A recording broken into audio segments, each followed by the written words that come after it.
Un concierto de mejor artista na Europa, lo que tem de Beira em Casa de Cultura, que trata aqui de sexteto de Koninklijke Concertgebouw Orkest, que luta na Aruba para assinar um concerto de nível alto de música clássica. Llega a Aruba el sexteto de Koninklijke Concertgebouw Orkest de Holanda, que está cumpliendo 125 años de existencia, pues casi no se envió por el mes, que está cumpliendo 2 años aquí.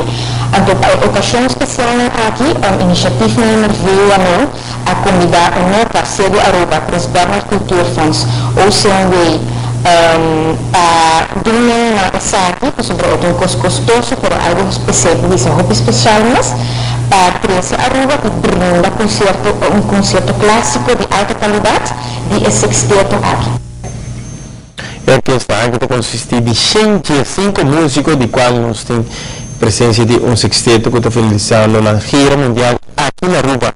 É um concerto de nível alto com música clássica.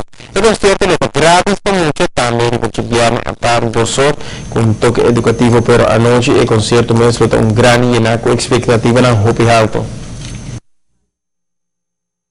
Era performance de alta qualidade, mas não bisa a música no top do mundo e não também perform obras de Mozart, Britten, Schumann e Dvorak. Pues nos avisa que escolhe o gênero um pouco mais popular de uma variação clássica para nós também conhecer um tiki, plus no final toque especial riba uma expedição. O concerto mesmo toma lugar que é viernes, dia 20 de dezembro na Casa de Cultura, e Cássio não está obtendo na Casa de Cultura mesmo, e Cássio 25 Florinda adulto, 10 Florinda noite até com 18 anos.